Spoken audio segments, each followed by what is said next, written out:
নমস্কার বন্ধুরা, তোমাদের প্রত্যেককে জানাই স্বাগত। তোমাদের আসন্ন সমস্ত পরীক্ষার জন্য সাজেস্টিভ ক্লাস নিয়ে আমরা উপস্থিত হয়েছি। তো চলো আজকের ক্লাস শুরু করছি। দেখো, প্রথম প্রশ্ন কি রয়েছে? মহেঞ্জোদারো স্থানটি কে আবিষ্কার করেন? কে মহেঞ্জোদারো স্থানটি আবিষ্কার করেছিলেন? অ্যান্সারটি হয়ে যাবে অপশন ডি, আর.ডি. ব্যানার্জি। তাহলে মহেঞ্জোদারো স্থানটি কে আবিষ্কার করেছিলেন? আর.ডি. ব্যানার্জি, অর্থাৎ রাখালদাস বন্দ্যোপাধ্যায়। 1922 সালে আর.ডি. ব্যানার্জি বা রাখালদাস ব্যানার্জি বা বন্দ্যোপাধ্যায় মহেঞ্জোদারো আবিষ্কার করেছিলেন। এখানে বিরাট স্নানাগার পাওয়া গেছে। হরপ্পা স্থানটি প্রথম স্যার আলেকজান্ডার কানিংহাম 1872 থেকে 73 সালে স্বল্প সময়ের জন্য খনন করেছিলেন। তারপর দেখো, হরপ্পা কে আবিষ্কার করেছিলেন? দয়ারাম সাহানি। এখানে কিসের সন্ধান পাওয়া গেছে? এখানে মৃৎশিল্পের সন্ধান পাওয়া গেছে। কালীবাঙ্গান শহরটি কে আবিষ্কার করেন? আনন্দলাল ঘোষ। এখানে কিসের প্রমাণ পাওয়া গেছে? এখানে ভূমিকম্পের প্রমাণ পাওয়া গেছে। সুতকাজনদের কে আবিষ্কার করেন? আর সিং। এখানে কিসের সন্ধান পাওয়া গেছে? ঘোড়ার হাড় পাওয়া গেছে। লোথাল স্থানটি কে আবিষ্কার করেছেন? আর্লেনস্টাইন। এখানে কিসের সন্ধান পাওয়া গেছে? এখানে বন্দরের সন্ধান পাওয়া গেছে। রংপুর কে আবিষ্কার করেন? J Peter. এখানে চালের সন্ধান পাওয়া গেছে। চানহুদারও প্রথম এন.জি. মজুমদার 1930 সালের মার্চ মাসে খনন করেছিলেন। পরবর্তী প্রশ্ন কি রয়েছে? কোষের ট্রাফিক পুলিশ বলা হয় কাকে? কাকে কোষের ট্রাফিক পুলিশ বলা হয়? অ্যান্সারটি হয়ে যাবে অপশন সি, গলগি বডিকে কোষের ট্রাফিক পুলিশ বলা হয়। এইবার আমরা দেখে নেব বিভিন্ন কোষ অঙ্গাণু এবং তাদের অন্য কী নামে ডাকা হয়। প্রথমে কি রয়েছে? কোষ। কোষকে কি বলা হয়? দেহের গঠনগত ও কার্যগত একক। কোষের শক্তিঘর কাকে বলা হয়? মাইটোকন্ড্রিয়াকে কোষের শক্তিঘর বলা হয়। আত্মঘাতী থলি কাকে বলা হয়? লাইসোজোমকে আত্মঘাতী থলি বলা হয়। কোষের মস্তিষ্ক বা কোষের প্রাণকেন্দ্র কাকে বলা হয়? নিউক্লিয়াসকে কোষের মস্তিষ্ক বা কোষের প্রাণকেন্দ্র বলা হয়। কোষের পরিবহনতন্ত্র কাকে বলা হয়? এন্ডোপ্লাজমিক রেটিকিউলামকে কোষের পরিবহনতন্ত্র বলা হয়। কেমিক্যাল মেসেঞ্জার কাকে বলা হয়? হরমোনকে বলা হয় কেমিক্যাল মেসেঞ্জার বা রাসায়নিক দূত। কোষের ল্যাবরেটরি কাকে বলা হয়? যকৃৎকে বলা হয় কোষের ল্যাবরেটরি। মানবদেহের ছাঁকনি কাকে বলা হয়? কিডনিকে বলা হয় মানবদেহের ছাঁকনি। দ্বিতীয় ব্রেইন কাকে বলা হয়? পাকস্থলীকে। পাকস্থলীকে বলা হয় দ্বিতীয় ব্রেইন। মাস্টার গ্ল্যান্ড কাকে বলা হয়? পিটুইটারি গ্রন্থিকে মাস্টার গ্ল্যান্ড বলা হয়। মাস্টার অফ মাস্টার গ্ল্যান্ড কাকে বলা হয়? হাইপোথ্যালামাসকে বলা হয় মাস্টার অফ মাস্টার গ্ল্যান্ড। বংশগতির ধারক ও বাহক কাকে বলা হয়? ক্রোমোজোমকে বলা হয় বংশগতির ধারক ও বাহক। পরবর্তী প্রশ্ন, তিস্তা নদীর উৎপত্তিস্থল হল ড্যাশ হিমবাহ, অথবা তিস্তা নদীর উৎপত্তি হয়েছে কোন হিমবাহ থেকে? অ্যান্সারটি হয়ে যাবে অপশন সি, জেমু হিমবাহ থেকে। এইবার আমরা দেখে নেব বিভিন্ন নদীর উৎপত্তিস্থল। গঙ্গা নদীর উৎপত্তি কোথা থেকে হয়েছে? গঙ্গোত্রী হিমবাহ থেকে। যমুনা নদীর উৎপত্তি যমুনেত্রী হিমবাহ থেকে। সিন্ধু নদীর উৎপত্তি কোথা থেকে হয়েছে? সিন কাবাবের উষ্ণ প্রস্রবণ থেকে। ব্রহ্মপুত্র নদের উৎপত্তি কোথা থেকে হয়েছে? চেমায়ুংদুং হিমবাহ থেকে। শতুদ্র নদীর উৎপত্তি কোথা থেকে হয়েছে? তিব্বতের মানস সরোবরের নিকটবর্তী রাক্ষস তাল থেকে। লুনি নদীর উৎপত্তি কোথা থেকে হয়েছে? আরাবল্লী পর্বতের পুষ্কর ভ্যালি থেকে। গোদাবরী নদীর উৎপত্তি কোথা থেকে হয়েছে? ত্রিম্বক মালভূমি থেকে। কৃষ্ণা নদীর উৎপত্তি কোথা থেকে হয়েছে? পশ্চিমঘাট পর্বতের মহাবালেশ্বর শৃঙ্গ থেকে কৃষ্ণা নদীর উৎপত্তি হয়েছে। কাবেরী নদীর উৎপত্তি কোথা থেকে হয়েছে? পশ্চিমঘাটের ব্রহ্মগিরি শৃঙ্গ থেকে কাবেরী নদীর উৎপত্তি হয়েছে। নর্মদা নদীর উৎপত্তি অমরকণ্টক শৃঙ্গ থেকে। সবরমতী নদীর উৎপত্তি আরাবল্লী পর্বত থেকে। সুবর্ণরেখা নদীর উৎপত্তি ছোটনাগপুর মালভূমি থেকে। এবং তুঙ্গভদ্রা নদীর উৎপত্তি কোথা থেকে হয়েছে? পশ্চিমঘাট পর্বত থেকে। পরবর্তী প্রশ্ন, ভারতের ট্র্যাক অ্যান্ড ফিল্ডের রানী হিসেবে পরিচিত কে? কাকে ভারতের ট্র্যাক অ্যান্ড ফিল্ডের রানী বলা হয়? অ্যান্সারটি হয়ে যাবে অপশন ডি, পিটি ঊষাকে ভারতের ট্র্যাক অ্যান্ড ফিল্ডের রানী বলা হয়। পিটি ঊষা একজন অবসরপ্রাপ্ত ভারতীয় ট্র্যাক অ্যান্ড ফিল্ড ক্রীড়াবিদ। 1979 সাল থেকে তিনি ভারতীয় অ্যাথলেটিক্সের সাথে যুক্ত আছেন। তিনি ট্র্যাক অ্যান্ড ফিল্ডে ভারতের সর্বকালের সেরা ক্রীড়াবিদদের মধ্যে অন্যতম।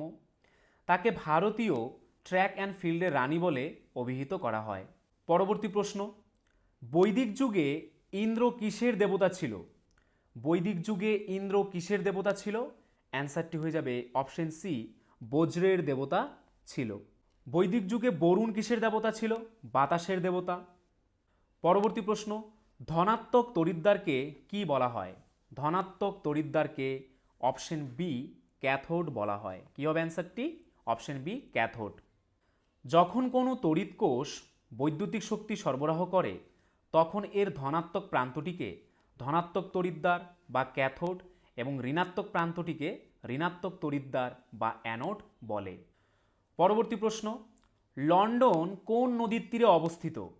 লন্ডন কোন নদীর তীরে অবস্থিত? অ্যান্সারটি হয়ে যাবে অপশন বি, টেমস নদীর তীরে অবস্থিত। এবার আমরা দেখে নেব বিদেশের কিছু উল্লেখযোগ্য শহর এবং কোন নদীর তীরে অবস্থিত। প্রথমে কি রয়েছে? বাগদাদ। বাগদাদ কোন নদীর তীরে অবস্থিত? টাইগ্রিস নদীর তীরে। ব্যাংকক চাওফ্রাওয়া নদীর তীরে। বার্লিন স্প্রি নদীর তীরে অবস্থিত। লিসবন ট্যাগাস নদীর তীরে অবস্থিত। নিউ ইয়র্ক বিখ্যাত শহর কোন নদীর তীরে অবস্থিত? হাডসন নদীর তীরে অবস্থিত। প্যারিস সেইন নদীর তীরে অবস্থিত। সিডনি ডার্লিং নদীর তীরে। ওয়াশিংটন পোটোমেক নদীর তীরে অবস্থিত। কায়রো কোন নদীর তীরে অবস্থিত? নীল নদ। সাংহাই হোয়াংপু নদীর তীরে। মস্কো কোন নদীর তীরে অবস্থিত?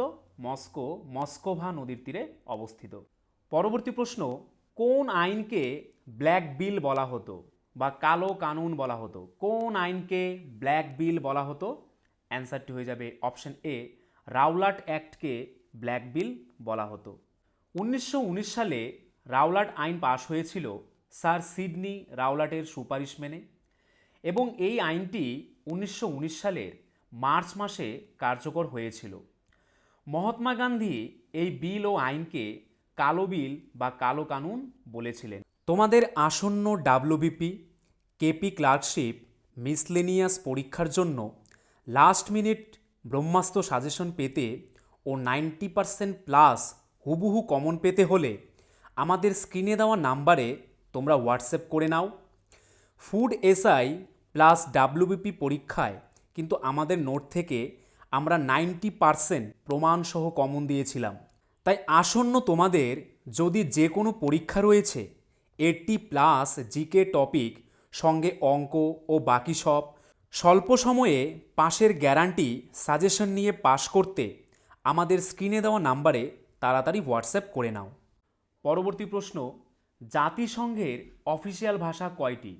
জাতিসংঘের অফিসিয়াল ভাষা মোট 6টি।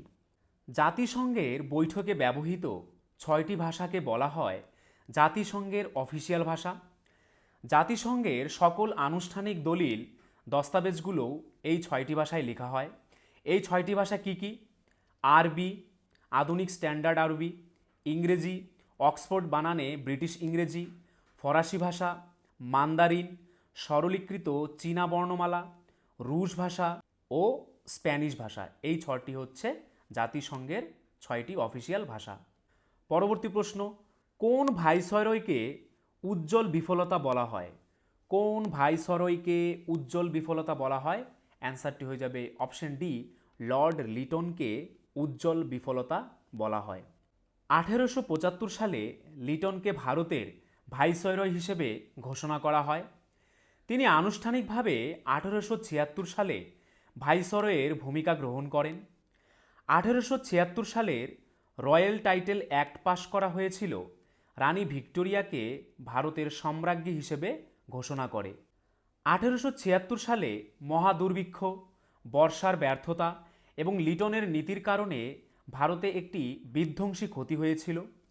1878 সালে ভার্নাকুলার প্রেস অ্যাক্ট ভাইসরয়কে রাষ্ট্রদ্রোহী বলে বিবেচিত সংবাদপত্র সেন্সর এবং বাজেয়াপ্ত করার অনুমতি দেয়। লিটনের নির্দেশে 1878 সালে দ্বিতীয় 1876 থেকে 1878 সালের দুর্ভিক্ষের প্রতিক্রিয়ায় একটি দুর্ভিক্ষ কমিশন প্রতিষ্ঠিত হয়েছিল, যা ভবিষ্যতের দুর্ভিক্ষ নীতিগুলিকে রূপ দেয়। 1878 সালের ভার্নাকুলার প্রেস অ্যাক্ট ভারতীয় ভাষার সংবাদপত্রকে সীমাবদ্ধ করে। তিনি 1878 সালে অস্ত্র আইন প্রবর্তন করেন, আগ্নেয়াস্ত্রের মালিকানা এবং ব্যবসা নিয়ন্ত্রণ করেন। তিনি চুক্তিবদ্ধ পরিষেবা পরীক্ষার জন্য যোগ্যতার বয়স 21 থেকে কমিয়ে 19-এ নামিয়েছিলেন। ভারতীয় প্রার্থীদের বাধা দিয়েছিলেন। সামাজিক ডারউইনবাদে তার বিশ্বাস। পরবর্তী প্রশ্ন, সরীসৃপ ও স্তন্যপায়ীর মধ্যে সংযোগ রক্ষাকারী প্রাণী কোনটি? সরীসৃপ ও স্তন্যপায়ী প্রাণীর মধ্যে সংযোগ রক্ষাকারী প্রাণী কোনটি? অ্যান্সারটি হয়ে যাবে অপশন বি, প্লাটিপাস। তারপর দেখো বিভিন্ন সংযোগ রক্ষাকারী প্রাণী। মৎস্য ও উভচর প্রাণীর মধ্যে সংযোগ রক্ষাকারী প্রাণী কোনটি? লাংফিশ। উভচর ও সরীসৃপের মধ্যে সংযোগ রক্ষাকারী প্রাণী কোনটি? স্ফেনোডন। পক্ষী ও সরীসৃপ প্রাণীর মধ্যে সংযোগ রক্ষাকারী প্রাণী কোনটি? আর্কিওপটেরিক্স। মাছ ও উভচরদের মধ্যে সংযোগ রক্ষাকারী প্রাণী কোনটি? ডিপ্লোভার্টিব্রন। উভচর ও সরীসৃপের মধ্যে সংযোগ রক্ষাকারী প্রাণী কোনটি? সেমুরিয়া। পরবর্তী প্রশ্ন, সুলিকুল নীতি প্রবর্তন করেন কে? কে সুলিকুল নীতি প্রবর্তন করেন? অ্যান্সারটি হয়ে যাবে অপশন এ, আকবর। আকবর ধর্মীয় সহনশীলতার নীতি বাস্তবায়ন করেন এবং বিভিন্ন ধর্মকে শান্তিতে সহাবস্থান করার চেষ্টা করেন।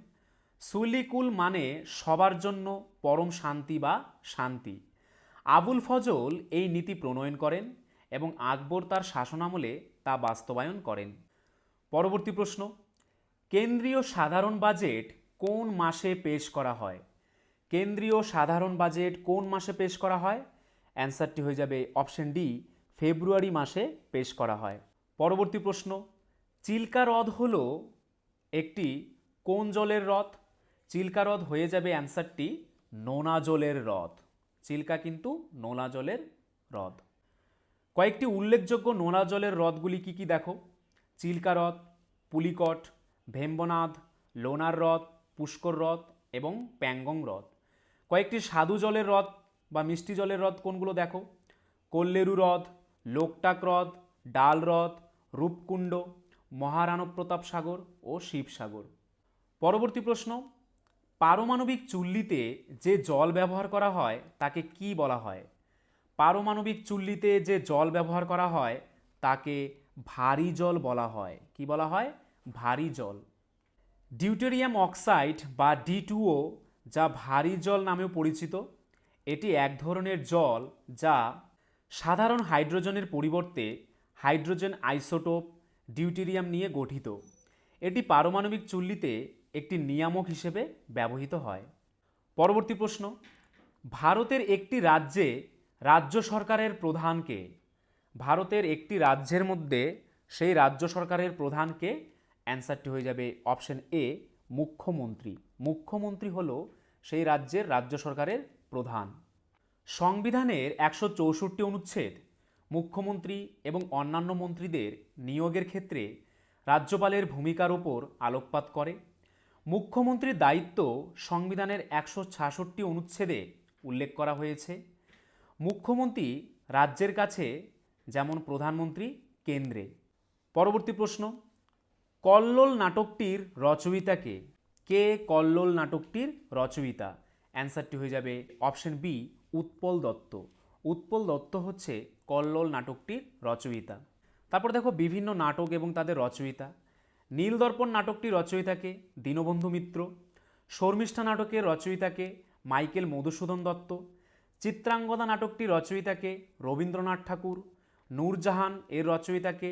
দ্বিজেন্দ্রলাল রায়। পুতুলির বিয়ে কাজী নজরুল ইসলাম। রমা নাটকটির রচয়িতাকে? শরৎচন্দ্র চট্টোপাধ্যায়। পরবর্তী প্রশ্ন, ইন্টারনেটের অপর নাম কি? ইন্টারনেটের অপর নাম হচ্ছে অপশন বি, সাইবার স্পেস। অনেক সময় ইন্টারনেটকে সাইবার স্পেস বা শুধু নেটও বলা হয়। পরবর্তী প্রশ্ন, রান্নার সময় অতিরিক্ত তাপে নিচের কোন ভিটামিন নষ্ট হয়ে যায়? রান্নার সময় অতিরিক্ত তাপের ফলে কোন ভিটামিন নষ্ট হয়ে যায়? অ্যান্সারটি হয়ে যাবে অপশন সি, ভিটামিন সি নষ্ট হয়ে যায়। ভিটামিন সি হলো সেই ভিটামিন যা রান্নার সময় তাপে নষ্ট হয়ে যায়।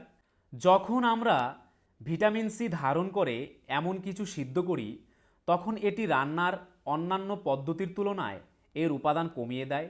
উদাহরণস্বরূপ ব্রোকলি, পালং শাক এবং লেটুস রান্না করার সময় তাদের ভিটামিন সি এর মাত্রা 50% বা তার বেশি হারায়। পরবর্তী প্রশ্ন, গুপ্ত যুগের বিখ্যাত মহিলা শাসক কে ছিলেন? গুপ্ত যুগের বিখ্যাত মহিলা শাসক কে ছিলেন? অ্যান্সারটি হয়ে যাবে অপশন ডি, প্রভাবতী গুপ্ত। স্কন্দগুপ্ত ছিলেন গুপ্ত রাজবংশের শেষ শাসক। স্কন্দগুপ্তও বিক্রমাদিত্য উপাধি গ্রহণ করেছিলেন। চন্দ্রগুপ্ত ছিলেন গুপ্ত রাজবংশের প্রথম গুপ্ত শাসক।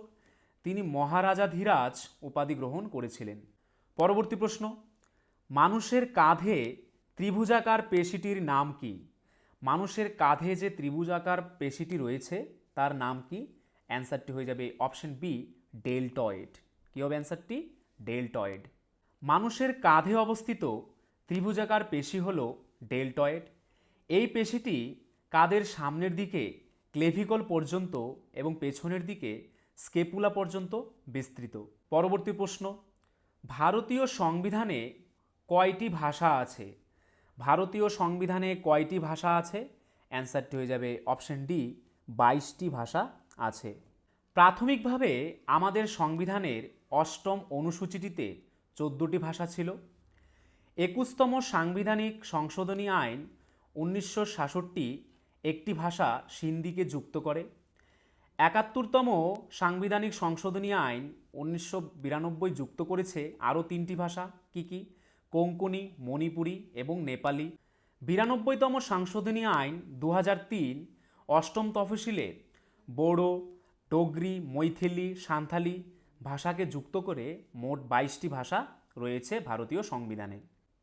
পরবর্তী প্রশ্ন,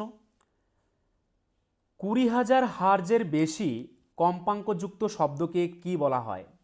20,000 হার্জের বেশি কম্পাঙ্কযুক্ত শব্দকে কি বলা হয়? অ্যান্সারটি হয়ে যাবে অপশন এ, আল্ট্রাসনিক বলা হয়। শ্রবণযোগ্য শব্দ তরঙ্গ কোনটি? এই তরঙ্গের কম্পাঙ্কের পরিসীমা 20 হার্জ থেকে 20,000 হার্জ। মানুষ সহজেই এই ধরনের তরঙ্গ শনাক্ত করতে পারে। উদাহরণ যেমন ষড়যন্ত্র দ্বারা উৎপাদিত শব্দ। তারপর কি রয়েছে? ইনফ্রাসনিক তরঙ্গ। এই ধরনের তরঙ্গের কম্পাঙ্ক 20 হার্জের নিচে। মানুষ এটি শনাক্ত করতে পারে না। উদাহরণ ভূমিকম্প, আগ্নেয়গিরির অগ্ন্যুৎপাত এবং সমুদ্রের তরঙ্গ ইত্যাদি দ্বারা উৎপাদিত শব্দ। তারপর কি রয়েছে? অতিসনক তরঙ্গ বা আল্ট্রাসাউন্ড তরঙ্গ। 20,000 হার্জ বা 20K হার্জের ওপরের শব্দ কম্পাঙ্ককে অতিসনক তরঙ্গ বলা হয়। মানুষও তা শনাক্ত করে পারে না। পরবর্তী প্রশ্ন, রাষ্ট্রীয় বিজ্ঞান দিবস কবে পালিত হয়? রাষ্ট্রীয় বিজ্ঞান দিবস কবে পালিত হয়? অ্যান্সারটি হয়ে যাবে অপশন ডি, 28শে ফেব্রুয়ারি রাষ্ট্রীয় বিজ্ঞান দিবস পালিত হয়। এবার আমরা দেখে নেব বিভিন্ন দিবস সংক্রান্ত কি পয়েন্টস। প্রথমে কি রয়েছে? রাষ্ট্রীয় যুব দিবস কবে পালিত হয়? 12ই অক্টোবর। সেনাবাহিনী দিবস কবে পালিত হয়? 15ই জানুয়ারি। রাষ্ট্রীয় নৌসেনা দিবস কবে পালিত হয়? 5ই এপ্রিল। ভারত ছাড়ো দিবস কবে পালিত হয়? 9ই আগস্ট। বায়ুসেনা দিবস 8ই অক্টোবর। রাষ্ট্রীয় একতা দিবস 19শে নভেম্বর। নৌসেনা দিবস 4ই ডিসেম্বর। পতাকা দিবস 7ই ডিসেম্বর পালিত হয়। পরবর্তী প্রশ্ন, মঙ্গল গ্রহের বায়ুমণ্ডলে মূলত কোন গ্যাস বেশি পাওয়া যায়? মঙ্গল গ্রহের বায়ুমণ্ডলে মূলত কোন গ্যাস বেশি পাওয়া যায়?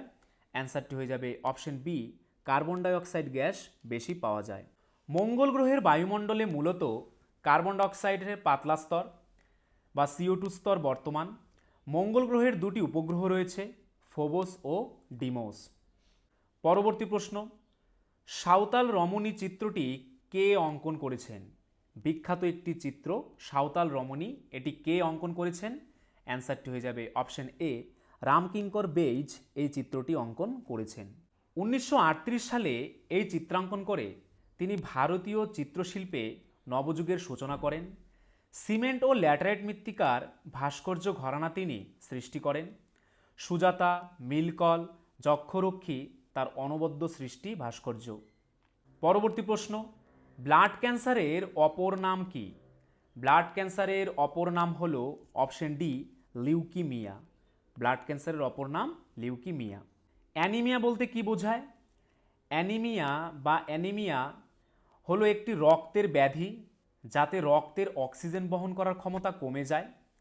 এটি লোহিত রক্তকণিকার স্বাভাবিক সংখ্যার চেয়ে কম। অক্সিজেন পরিবহনের জন্য উপলব্ধ হিমোগ্লোবিনের পরিমাণ হ্রাস বা হিমোগ্লোবিনের অস্বাভাবিকতার কারণে হতে পারে, যা এর কার্যকারিতা ব্যাহত করে। পরবর্তী প্রশ্ন, ভারতরত্ন পদকটি ড্যাশের পাতার মতো ডিজাইন করা হয়েছে। ভারতরত্ন পুরস্কারটি কোন গাছের পাতার মতো ডিজাইন করা হয়েছে? অ্যান্সারটি হয়ে যাবে অপশন বি পিপল গাছের পাতার মতো ডিজাইন করা হয়েছে।